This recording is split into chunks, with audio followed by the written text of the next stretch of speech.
Caio, me desculpe a ignorância, mas o que é exatamente a graça de Deus? Por favor, responda para mim.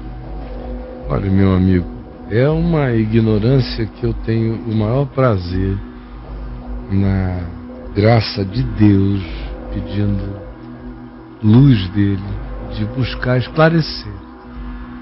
Porque quem faz a pergunta que você fez está sendo sincero mesmo. E essa é a pergunta que gente sincera faz. Porque a maioria fica discutindo sobre isso e aquilo e não tem a coragem de fazer a pergunta, nem de entender os significados. O que é graça de Deus? Número 1, é aquilo que eu não posso explicar para você por inteiro. Número 2, é aquilo que eu só posso falar em parte para você. E número 3, é aquilo que em parte eu posso falar de maneira partida, porque o tempo que eu tenho é tão pequeno que qualquer que seja a realidade da graça que eu expresse, será apenas um fragmento que ajude você a começar. Graça, etimologicamente falando, significa favor. Favor é dádiva. Dádiva é uma volição, é uma vontade de um ente independente de sacar do que é seu e entregar a um outro que não tem, que não possua. Isso é graça, isso é favor.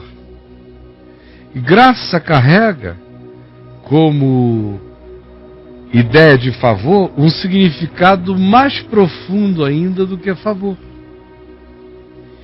Porque existem aqueles favores que a gente troca. Frequentemente a gente ouve falar em troca de favores.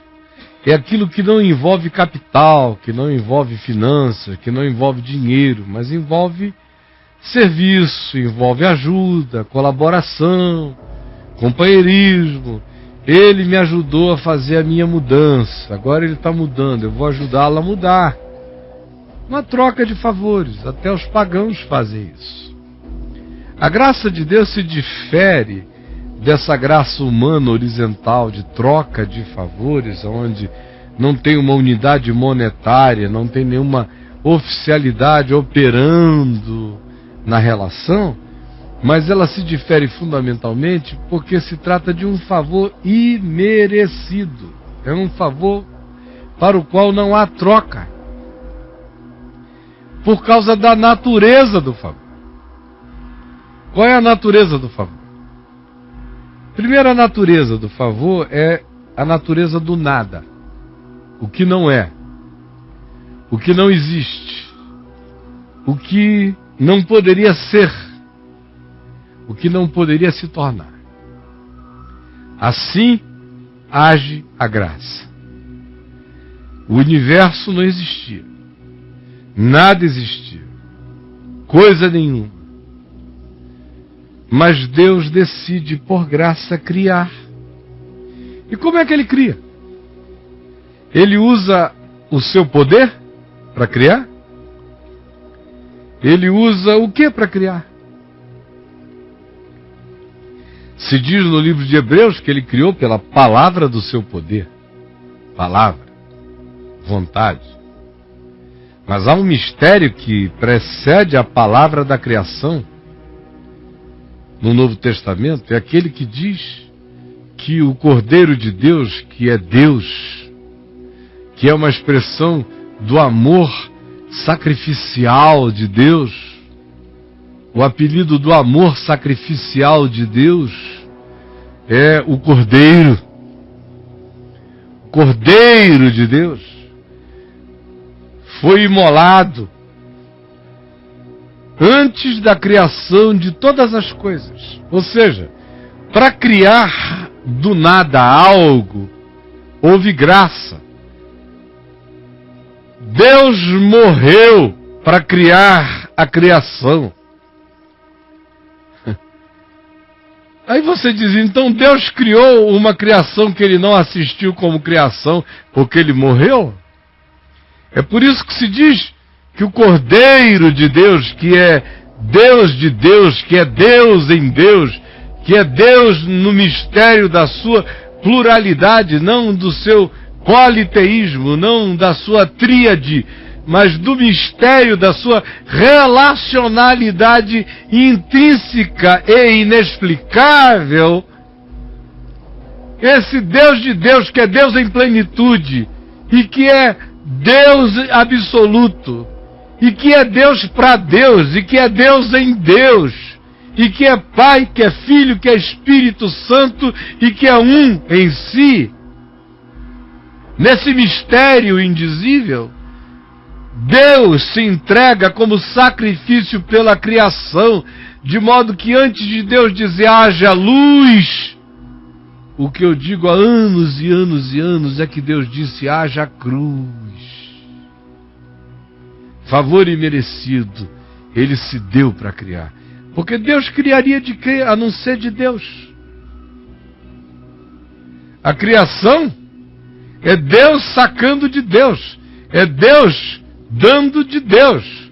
É Deus, num certo sentido, parindo, num certo sentido, morrendo. É entrega, é dádiva, é sacrifício. É uma cruz criacional. Isso é a primeira expressão simples de graça que a nossa mente fugaz pode chegar perto. Para criar, teve que haver graça, porque para o nada virar algo, é preciso que um favor imerecido saque o nada para se tornar alguma coisa. Tudo mais é graça. A criação, tudo que vai brotando, o que é isso aqui? É graça. Quem imaginou isso? Quem pensou isso? Quem concebeu? Em que laboratório? É decisão soberana de um favor imerecido, que não diz o nada merece existir, não. É explosão do amor dele. É dadivosidade absoluta, explodindo. Mas para que isso aqui nasça, uma semente teve que morrer. Para que houvesse criação, o Cordeiro de Deus foi imolado antes da fundação do mundo. Essa é a semente. É dádiva, vida é entrega. Tudo é dádiva, tudo é graça. A matéria existe, é graça. Ela não existe de si mesma. Tudo que existe é graça. Das coisas mais macro às mais micro, até aquelas realidades imponderáveis que transcendem a matemática, a física, a compreensão humana. Os mistérios dos nossos socorros, das providências divinas, sobretudo graça. Aprenda, graça é loucura. É a loucura suprema. É de que Deus, o infinito, se finitizou em Cristo, no tempo e espaço. E no tempo e espaço, Ele se tornou o Cordeiro, que tinha sido imolado antes de o nada se tornar algo, antes de haver qualquer coisa para criar. Ele agora, no tempo e espaço, na história humana, Ele entrega a própria vida, para que a consciência humana e de toda criatura em estado de culpa seja pacificada por uma certeza. A culpa humana não dá para trocar favores com ela. Não há nada que eu finito tenha para trocar de favores com Deus. Não dá para trocar favores com Deus. Não dá para ter uma religião que vá de mim para Deus. Não dá para eu fazer missa para Deus. Não dá para eu cantar para Deus. Não dá para eu fazer oração para Deus. Não há nada que eu possa fazer que alcance. Eu sou finito, eu sou relativo, eu sou pecador. O que é a graça? É que Ele veio na minha direção. Ele é que me ama. Ele é que me quer. Ele é que me deseja. Ele é que me visitou. Ele é que se encarnou. Ele é que, sendo rico, se fez pobre. Ele é que, não tendo pecado, se fez pecado por nós. Ele é que absorveu a culpa de todo homem, a angústia de todo homem, a neurose de todo homem, a perdição de todo homem, sem ser por troca, por opção. por absorção de amor, por favor imerecido. Isto é graça. E tudo mais que você vir é graça. Porque tudo que existe foi tirado da inexistência. Se foi tirado da inexistência, ganhou o direito de ser, não porque tinha direito de existir, mas porque um amor o chamou a ser. É graça. Em relação a nós, a mim, à conversa da gente neste programa, o que é graça?